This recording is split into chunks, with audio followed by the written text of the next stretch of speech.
Hello students, welcome to my YouTube channel Pratik Singh Classes.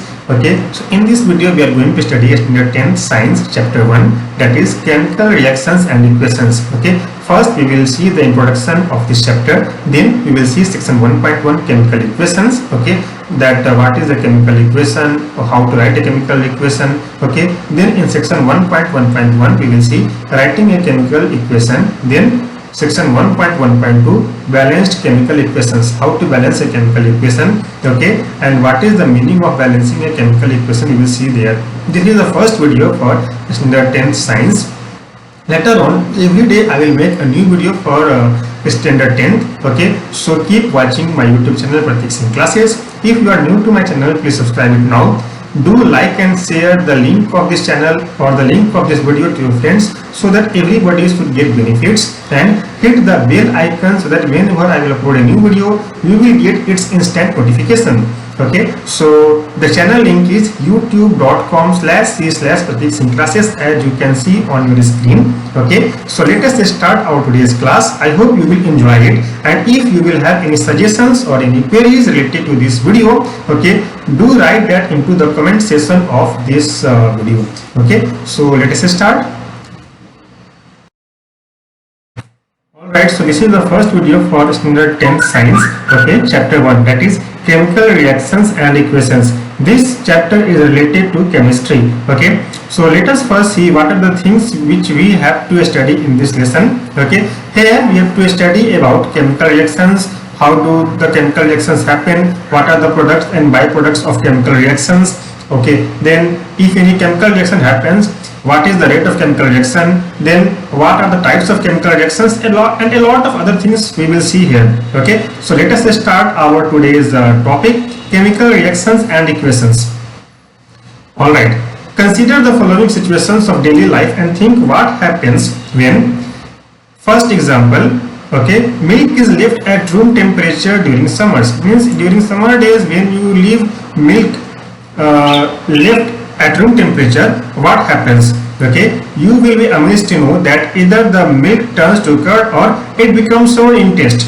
Okay, then an iron tawa, pan, nail is left exposed to humid atmosphere. In class 9th also you have studied about this, that when iron comes in contact with humidity, that means oxygen and water vapor or water, okay, it get rusted. Okay, that there iron converts into iron oxide. Okay, and the flakes of rust comes out of the top surface, and again the inner surface of the iron metal is being penetrated by oxygen and water, and again another flakes comes out, and in that situation the metal get totally damaged. Okay, alright, the third example is grapes get fermented. Okay, if you pour the juice of grapes, okay, and if it is kept open, okay, it will get fermented. Okay, and the taste will become something pungent and sour, and that is how vinegars are being made and alcohols are being made. Okay, so that is also an example of chemical reaction. Then food is cooked, whatever food we cook, okay, whenever we cook there happens some change in its property. Okay, the taste changes, the aroma changes, okay, then its texture changes, color changes, okay, and a lot of other things happen. Okay, so cooking of food is an example of chemical reaction. Okay, food gets digested in our body, whatever we eat, okay, it gets digested in our body. Okay, what is the meaning of digestion here? Okay, and whenever digestion happens, what are the other things happen inside our body? How does our body extract the nutrition from those food? Okay, and the best example is we respire. When we respire, we take oxygen from atmosphere, and we it is conveyed to the every part of our body with the help of red blood cells. Okay, and that is also an example of chemical reaction. A lot of reactions happens because of those oxygens when it reaches to the each and every cell of our body. Okay, so these all things are actually the example of chemical reactions. Here we will study why does these things happen, and whenever this happen, what are its byproducts, how does it happen. Okay, in the above situations the nature and the identity of initial substance have somewhat changed. Okay, just take an example. Milk, earlier it was in sweet and in liquid form, but when it is kept in summer, okay, undisturbed and in open, okay, it converts to sour in taste and thick in texture. Okay, so here what happens is the after of the milk, okay, is totally different from its initial situation. Okay, we have already learned about physical and chemical changes of matter in class 9th. Okay, there we have studied that solids changes into liquids, liquids to gases, and a lot of other things we have studied in the very first lesson of chapter 9th. Okay, sorry, first chapter of standard 9th. Okay, and a lot of other physical and chemical phenomena we have studied there. Whenever chemical change occurs, we can say that a chemical reaction has taken place. Okay, so whenever we see some changes, okay, we say that a chemical reaction has happened. You may perhaps be wondering as to what is actually meant by a chemical reaction. Okay, now from class 9th until now, when I have started taking your class, okay, you might have wondered that what is really a chemical reaction, why do we study it, is it necessary to study chemical reaction, okay, is it related to our day-to-day life, and a lot of other questions might be coming in your mind. So all these answers we will try to find it out here. How do we come to know that a chemical reaction has taken place? Okay, means suppose a chemical reaction has happened, how can we say that it really has happened? Okay, let us perform some activities to find the answer to each question. Okay, here an activity is given, and with this activity we will try to find out what is chemical reaction and how can we find out that a reaction might has happened. Okay, you have to take caution here, okay, that this activity must be done in the presence of teacher. It would be better if students wear eye protection. Okay, here what we are doing is we are burning the magnesium ribbon. Okay, and when the magnesium ribbon burns, it gives dazzling white light. Okay, and it may affect your sight. Okay, so whenever you are doing this experiment, there must be a teacher for assistance and you must wear protective gears.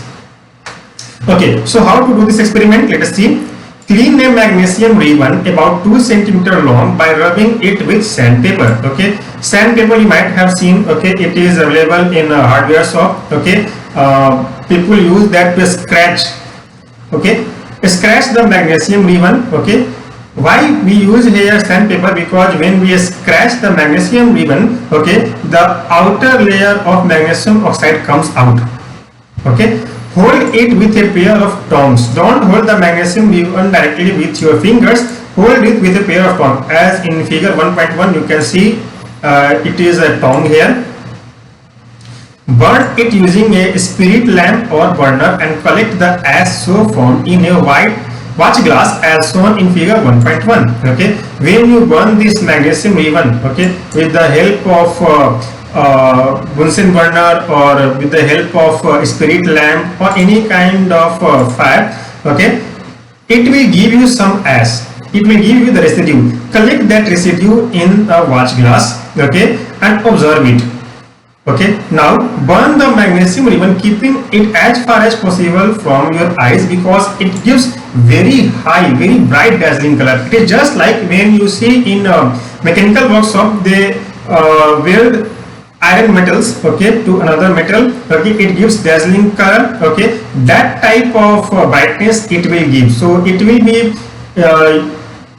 helpful for you if you use protective eye gears. Okay, so in this experiment what do you observe? Okay, here magnesium is burnt. Okay, then as residue we have magnesium oxide, okay, in the watch glass, okay, like an ash, okay, in silver color. Okay, now let us come to the book. What is given here? Let us see. You must have observed that magnesium ribbon burns with a dazzling white flame and changes into white powder. Okay, so here the ash, which is the residue after burning of magnesium, which is collected in watch glass, okay, it gives you white powder. It is just like a very bright silver colored ash. okay, when magnesium was burned and very high dazzling flame has came out of it. The powder is magnesium oxide. When magnesium reacts with oxygen or air, it converts into magnesium oxide, and this is the ash. It is formed due to the reaction between magnesium and oxygen present in the air. Okay, so this is about experiment number 1.1. Okay, so here we have seen that when magnesium is burnt in open air, it gives very high dazzling flame, and also magnesium oxide is collected in the watch plate, watch glass. Fine. Now coming to activity 1.2, before you go to the theory part, first see the figure what is given there, then try to find out what are the things given in the figure, then go to the theory. In that way you will be able to understand the theory and the equations very well. Okay.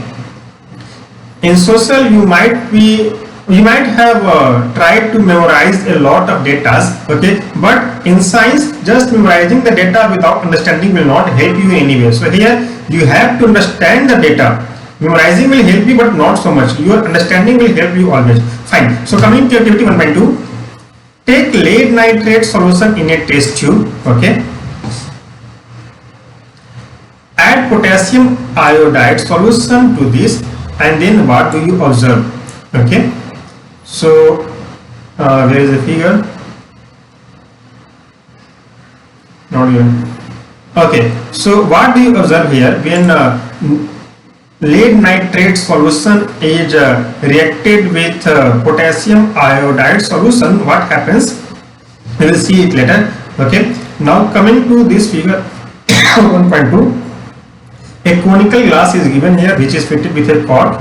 Okay, and inside the cork there is a glass tube for the passing of gas evolved. Okay, here in the bottom there are some zinc granules. It is just like a small pebbles. Okay, and a dilute sulfuric acid is placed. Okay, here zinc granules are dipped in dilute sulfuric acid. Okay, in chemistry two words will always come. One is dilute acid and one is concentrated acid. Okay. What is the difference between dilute and concentrated? The answer is, in concentrated acid, the amount of acid is higher than water, but in dilute acid, the amount of acid itself is lesser than that of water.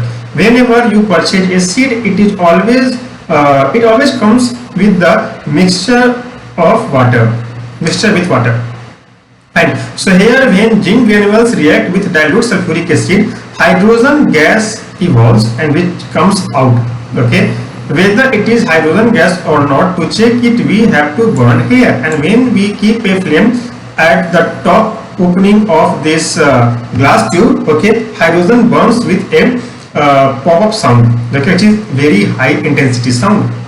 Okay, activity 1.3 which we have seen here. Let us see what is given in the book. Take a few zinc granules in a conical flask or a test tube. Add dilute hydrochloric acid or sulfuric acid as given in the figure. Okay, now here a caution is given that you have to handle the acid with care. Okay, and please do these observations, these activities in presence of your senior or any school staff. Fine. Why not to touch acid with finger, with hand? Okay, because acid will burn off your skins. Okay, if the concentration is high. Okay, if it comes to your face, if it falls on your face, it will burn your face. Sometimes eyes may also get damaged. So handle this with care.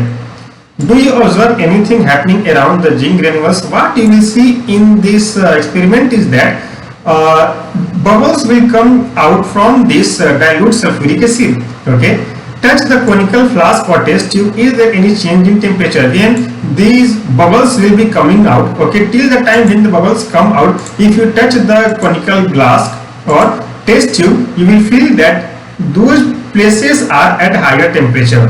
Okay, that means it became hot. Okay, in any reaction, whenever heat is evolved, it is called as exothermic equation. Okay, or exothermic chemical reaction.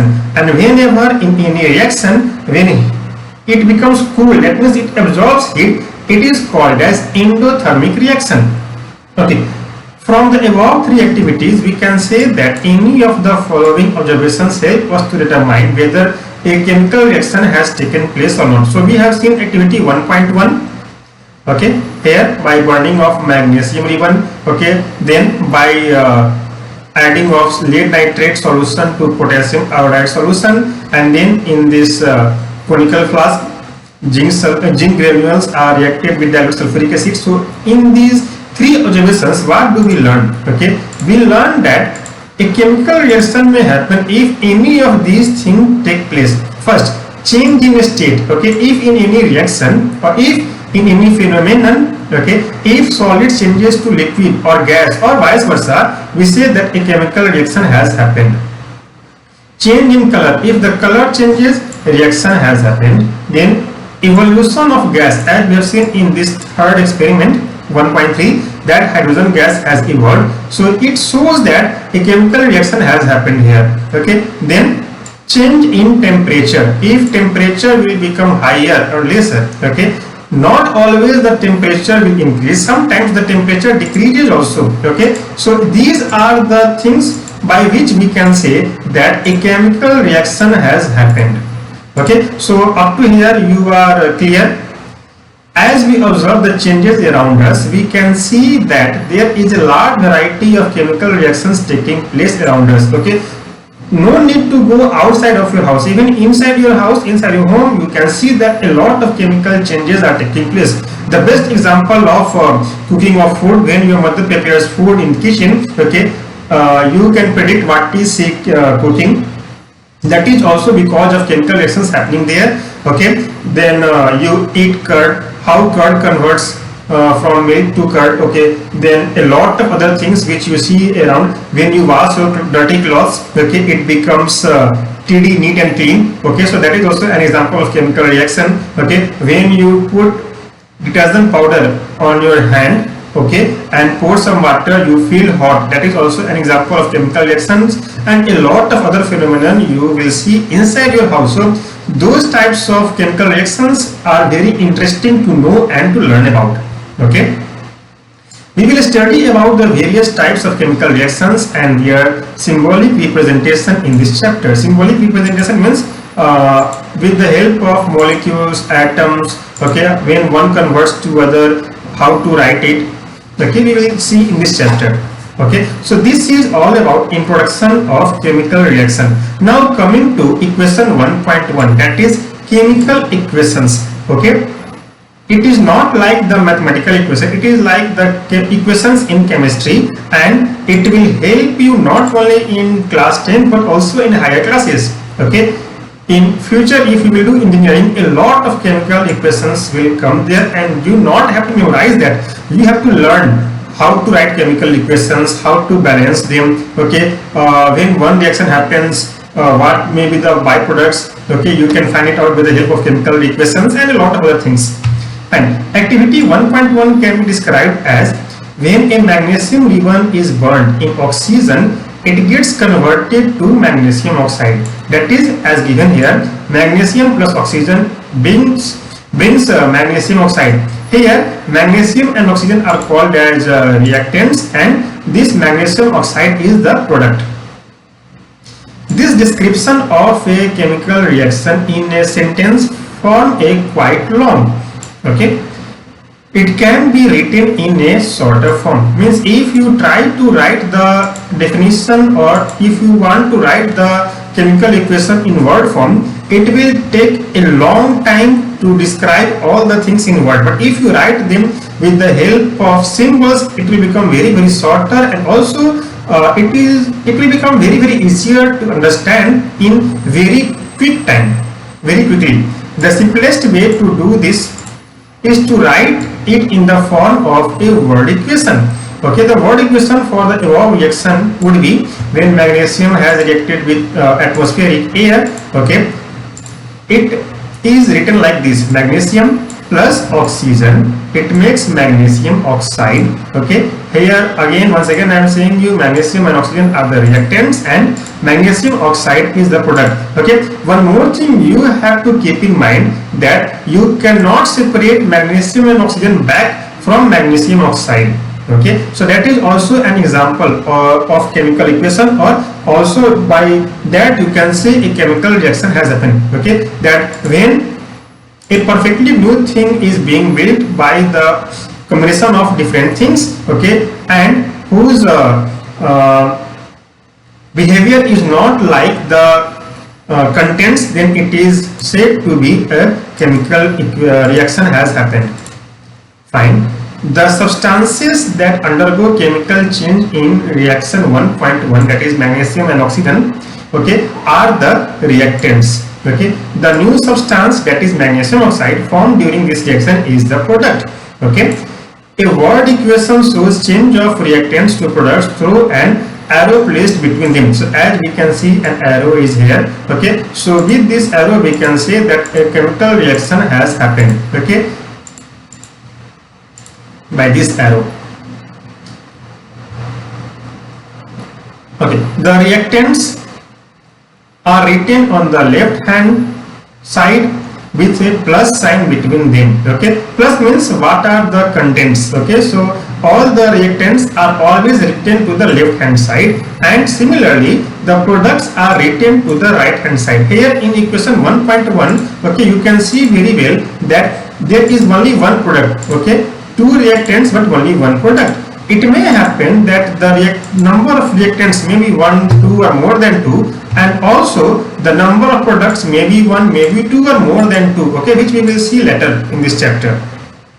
Fine. So to write the chemical equation, okay, it is the first rule that the reactants are written to the left hand side, okay, then an arrow mark, then the products are written to the right hand side. Every product is written like this way. Okay. Now writing a chemical equation, section 1.1.1, how to write a chemical equation we will see here. Is there any other shorter way for representing chemical equations? Okay, here in equation 1.1 we have seen this in the form of word equation. Okay, is there any other way by which we can write this in a shorter form? What is given here, let us see. Chemical equations can be made more concise and useful if we use chemical formulae instead of words. Okay, so when we use chemical formulae instead of words, it will become more and more precise. The precise means it will become more and more smaller and easy to understand. Okay, the word concise means smaller. A chemical equation represents a chemical reaction.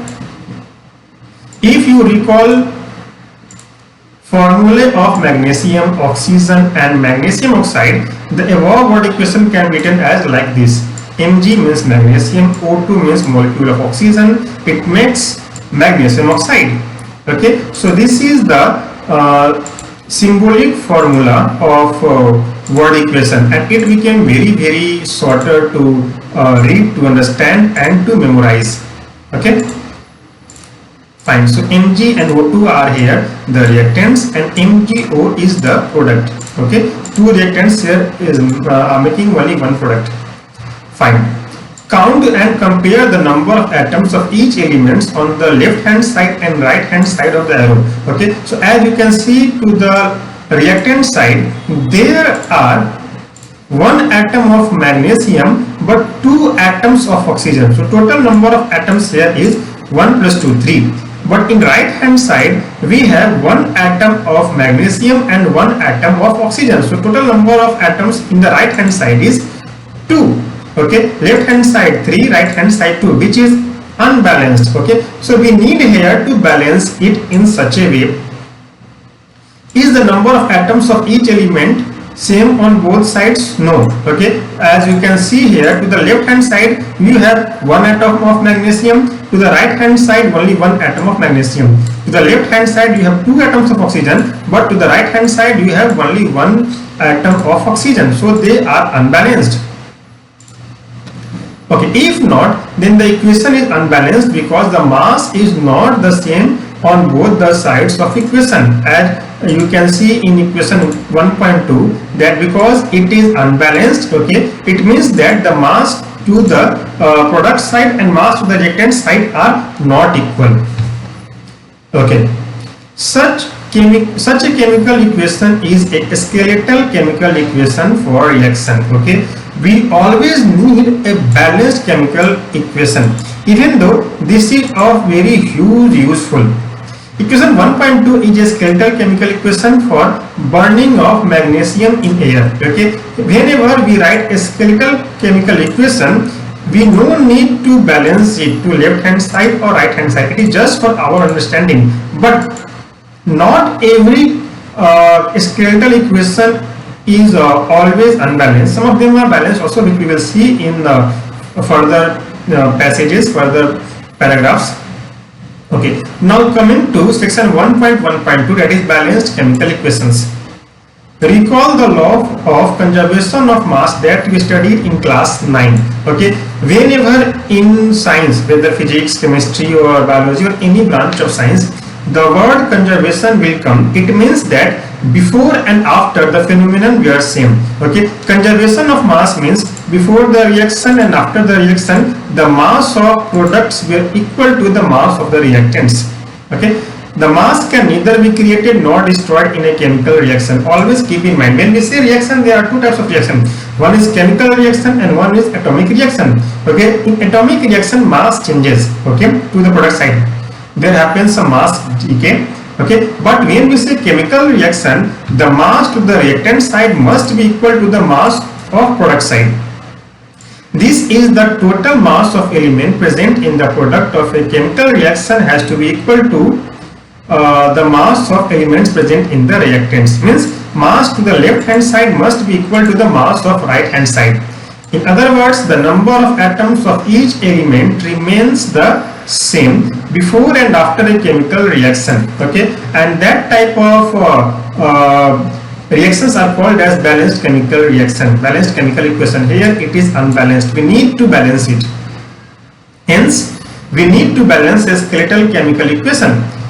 Is the equation 1.2 balanced? No. Okay, it is obvious to see that magnesium atom numbers to the left side and right side are equal, but to the left side there are 2 atoms of oxygen, but to the right side there is only 1 atom of oxygen. So this is not balanced. Let us learn about balancing a chemical equation step by step. Here we will try to find out how we can balance a chemical reaction, chemical equation. Okay. The word equation for activity 1.3 may be represented like this. Zinc plus sulfuric acid has made zinc sulfate plus hydrogen. Okay, as we have seen in this activity 1.2, not 1.3, 1.2. Okay, so here just a small change. Okay, it is 1.2 here in this equation, so correct it in your book. Fine, the above word equation can be represented in this way. Zinc plus sulfuric acid H2SO4 has made ZnSO4 plus H2. Okay, now let us count, okay, to the left hand side and right hand side of the equation the number of atoms of each element. Okay, as you can see here, left hand side only 1 atom of zinc, right hand side 1 atom of zinc, so number of zinc is balanced. Left hand side 2 hydrogen atoms, right hand side 2 hydrogen atoms, it is also balanced. Okay, then left hand side only 1 atom of sulfur, right hand side also only 1 atom of sulfur, so it is balanced. Then left hand side 4 atoms of oxygen, right hand side 4 atoms of oxygen, so it is also balanced. So as you can see here in this table, zinc number of reactants left hand side and right hand side, okay, 1 1, hydrogen 2 2, sulfur 1 1, oxygen 4 4. So here all the elements to the left hand side are equal to the right hand side in the number of atoms. Okay, so as the number of atoms of each element is same on both sides of the equation, okay, both sides of the arrow, okay, equation 1.3 is a balanced chemical equation. So this is a balanced chemical equation. Okay, let us try to balance the following chemical equation. Okay, something is unbalanced here. Let us try to see what are the difference. Fe plus H2O makes Fe3O4 plus H2. Okay, now let us count the number of atoms of elements to left hand and right hand. Left hand side one iron atom, right hand side 3 iron atom. The first one is unbalanced itself. Okay, then left hand side 2 hydrogen atoms, right hand side 2 hydrogen atoms, so it is balanced. Okay, then left hand side 1 oxygen atom, right hand side 4 oxygen atoms. Okay, so again these are unbalanced, so we need to balance it. How to balance? Step 1. To balance a chemical equation, first draw boxes around each formula. Okay, do not change anything inside the boxes while balancing the equation. So as you can see in this step, okay, as given below, boxes are drawn, okay, outside the given formula, as you can see here. Now let me clear these things. Step 2. List the number of atoms of different elements present in the unbalanced equation 1.5. Okay, so now we just try to find out what are the number of atoms unbalanced. Okay, so in this table the first element is iron, left hand side 1 atom, right hand side 3 atoms, then hydrogen 2 and 2 balanced, then oxygen 1 and 4 unbalanced. Okay, so here you can see that the number of iron atoms and the number of oxygen atoms are unbalanced. Step 3. It is often convenient to start balancing with the compound that contains maximum number of atoms. Okay, so as you can see, the maximum number of atoms here is for oxygen. Okay, so first we will start balancing oxygen atoms. Okay, it may be a reactant or a product. Okay, so we can choose whether we go to reactant side or we choose the product side. Okay, so here the number of atoms highest is for oxygen in the product side. Okay, in that compound select the element which has the maximum number of atoms. Okay, so here in this compound select what is the maximum number of atoms. That is 4 for oxygen. Using this criteria we select Fe3O4 and the element is oxygen. Okay, so when you choose it the highest number of atoms, okay, it is for Fe3O4. Okay, 3 iron and 4 oxygen atoms. Total number of atoms here are 7. Okay, and in this Fe3O4 the number of oxygen atom is highest, that is 4. So there are 4 oxygen atoms to the RHS and only 1 to the LHS. So this is also unbalanced. Okay, so how to balance 4 and 3? To balance oxygen atom, what we have to do is initially, okay, in H2O, as you can see, initially the oxygen was present only with water, that is H2O, and it was only 1 atom, so it is given here 1 in H2O, and in right hand side 4 in Fe3O4 as given here, 4 in Fe3O4. Okay, so now take the LCM of these numbers 1 and 4, you will get 4. So multiply that number with the LCM, multiply number 1 and number 4 with its LCM. Okay, to balance 1 into 4 will give you 4 and 4 itself is 4. Alright, just a minute.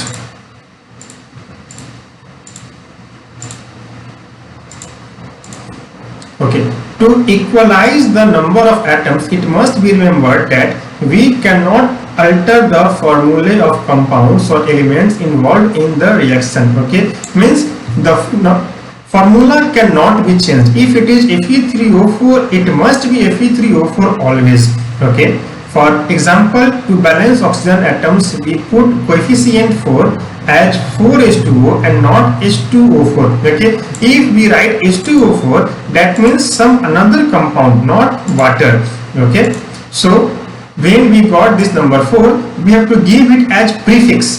Okay, here 4. So when we write 4 here, it means that 4 times the total number of hydrogen and 4 times the total number of oxygen. Now, as you can see here, we have total number of hydrogen atoms to the left hand side became 8, 4 to the 8, and total number of oxygen atom became 4. Now, as you can see, the number of atoms of oxygen to the left side and right side became equal. Okay, so this is the partially balanced equation. Now, step 4. Now, what happens here is iron oxygen get balanced, but while we balance oxygen, what happened is hydrogen got unbalanced. Okay, so as you can see here, it became 8 hydrogen atoms, but here we have only 2 hydrogen atoms. Okay, to balance it only we have to take the LCM and write the value of the LCM here. Okay, initially there were, now the equation will become this. Okay, now we have to consider equation 1.16, not the previous equation. Okay, we have to forget this equation after balancing oxygen atoms. Forget about this reaction, this chemical equation, and now the new chemical equation is this. Okay, Fe plus 4H2O makes Fe3O4 plus H2. Okay, now we will try to balance the things here. Step 4. Iron and hydrogen atoms are still not balanced. Okay, pick any of these elements to proceed further. Let us balance hydrogen atoms in the partly balanced equation. Okay, that is equation 1.6. To equalize the number of hydrogen atoms, make the number of molecules of hydrogen as 4 to the right hand side. So what we do here is, if we give a prefix 4 to the right hand side of hydrogen molecule, it will become equalized to left hand side also. Okay, so initially there were 8 hydrogens in 4H2O, and in product side there were only 2 hydrogen atoms in H2, but when we multiply the RHS by 4, we will get it balanced, means left hand side 8 oxygens and right hand side also it will become 8 hydrogen atoms. Now the equation will become like this: Fe plus 4H2O equal to Fe3O4 plus 4H2. Okay, again this is partial balanced equation. Why? Because as you can see here, hydrogen balanced, okay, then oxygen also balanced, but here iron is unbalanced. Okay, to balance iron, again we have to do the same thing, same tabular column. Initially there were 1 atom in iron to the left hand side, okay, and 3 iron atoms to the right hand side. So just multiply 3 in LHS and we will get it balanced. Okay, so the equation will become 3Fe plus 4H2O makes Fe3O4 plus 4H2. Now this is the balanced equation.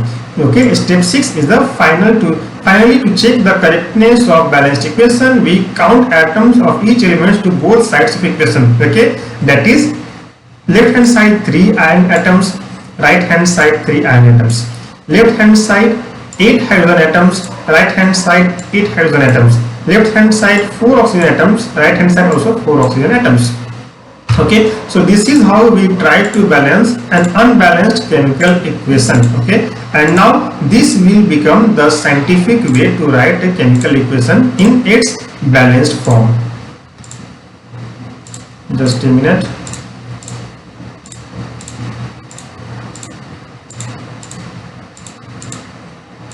Okay, the numbers of atoms of elements on both sides of equation 1.9 are equal, as we have seen just now. This equation is now called as balanced chemical equation. This method of balancing chemical equations is called heat and trial method, as we make trials to balance the equations by using the smallest whole numbers as coefficients.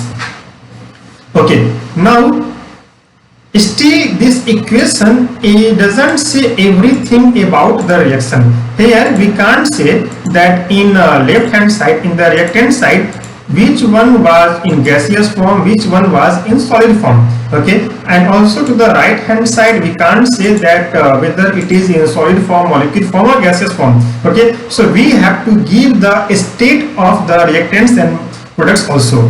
That is the last step, step 7, writing the symbols of physical states. Carefully examine the above balanced equation 1.9. Does this equation tell us anything about the physical state of each reactant and product? No. Okay, we don't know whether this iron is in solid form or liquid form, this Fe3O4 is in solid form or liquid form. Okay, then again water is available in solid, liquid and gas. So we can't say this water is in solid form or liquid form or gaseous form, and also this hydrogen, okay, whether it is in solid or liquid or in gaseous form. So we can't say about the physical state in this situation. So still these are unbalanced. Okay, or it doesn't give us total knowledge of the reaction. To make a chemical equation more informative, the physical states of the reactants and products are mentioned along their chemical formulae. Okay, in brackets we write these things. Okay, the gaseous, the liquid, aqueous and solid states of reactants and products are represented by these annotations. Okay, G for gaseous state, L for liquid state, AQ for aqueous state. Aqueous state means that is mixed with water, and S for solid state.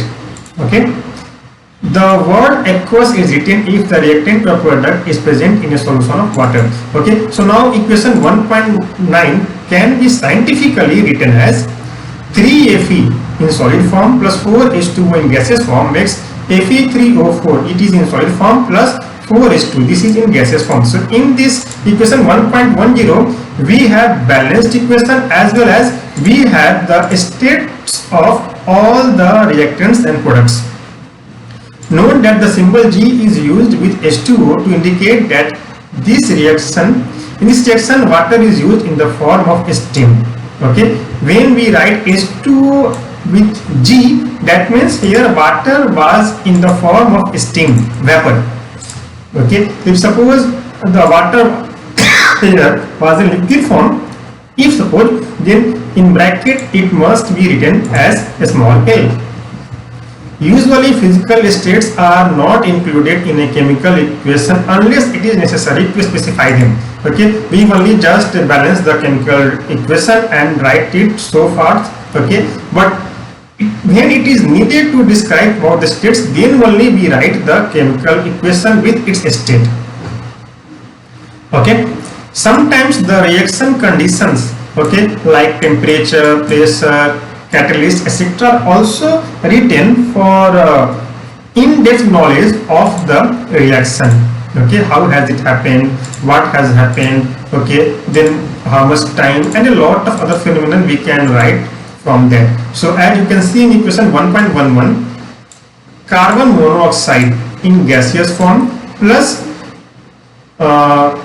hydrogen in gaseous form. Okay, when it comes at 340 atmospheric pressure, it converts into methyl alcohol, okay, or methanol, CH3OH, okay, and that is in liquid form.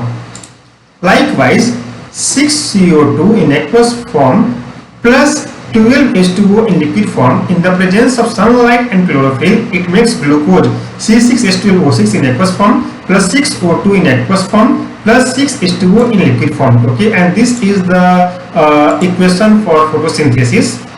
Using these steps, you can balance equation 1.2 given in text earlier. Okay, so these are the questions which you have to do the questions, write the answers in the comment section. I will check it and I will respond to all the answers in the next video. And also in our next video we are going to study about types of chemical reactions, and it is going to be very interesting. Okay, in first this is the first video for class standard 10th science. Okay, and later on I will make videos for social, okay, for English, for mathematics also. So till next video, take care of yourself. Bye bye.